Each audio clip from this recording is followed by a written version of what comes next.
man has to be just with his wife by giving her her rights, and by being loving and caring and kind while doing so. And her rights usually refer to what? Providing for her, housing, her rights of dividing the time if she has other co-wives, and to live with her with decency and kindness. There are two stories in the Sahih, and both of them are interlinked. One story, very famous, you all know about it, when Salman al-Farisi, may Allah be pleased with him, visited his brother Abu Darda. They were not siblings, but in the beginning of Islam, when the migrants came to Medina, as a form of solidarity, the Prophet ﷺ made each one of the migrants a brother and a sibling to one of the Ansar, the people or inhabitants of Medina.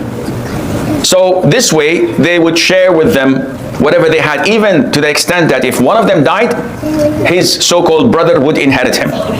So Salman al-Farisi was made a brother to Abu Darda. One day, he visited his brother Abu Darda and heard the complaints of his wife that Abu Darda is almost becoming a monk, fasting all day long and praying all night long. So he has no time for hanky-panky, in a sense. So Abu Darda, Salman waited until Abu Darda came. He greeted his brother, he invited him to eat. Salman said, "You go ahead and eat as well." Abu Darda said, "I'm fasting." He said, "No, you break your fast and eat." So he broke his fast and ate. They prayed Isha. Abu Darda wanted to start praying Isha, a night prayer from 9 o'clock until Fajr. This is every night routine. Salman said to him, "Sleep." He said, "I want to pray." He said, "Not now, sleep." So he slept an hour or so, then he woke up again. He said, "Sleep, not now, not now, not now." Number of times. Until it was like half an hour or an hour before Fajr, Salman told him, "Okay, let's pray now." Afterwards, Salman said to him, "Your Lord has a right over you. Your soul has a right over you. And your wife has a right over you. So give each one his due right." So Abu Darda went for Fajr, told the Prophet ﷺ what Salman said. The Prophet said, "Salman told you the truth." In an exact similar incident, there was another companion by the name of Abdullah ibn Amr ibn al-As, may Allah be pleased with him and with his father, who was a newlywed.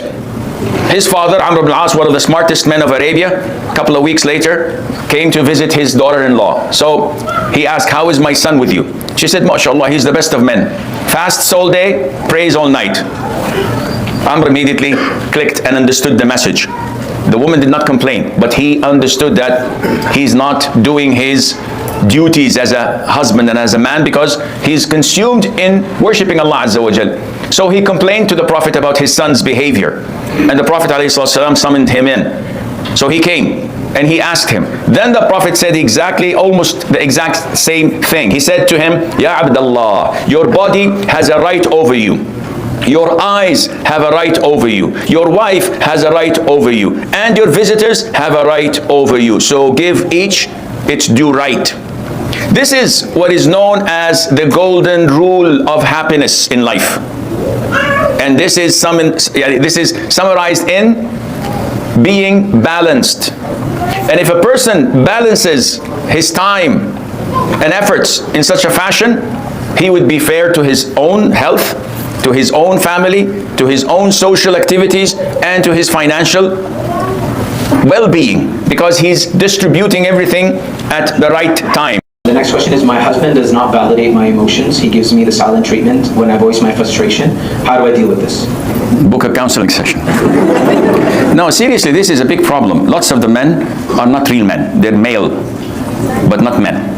To be a real man, you have to know how to treat a woman. And I'm talking about communication, respect, how you like others to treat your sister and your daughter. And always put this scenario at the back of your head. Would I like my son-in-law to raise his voice like I'm doing with my wife? With my daughter? Of course not.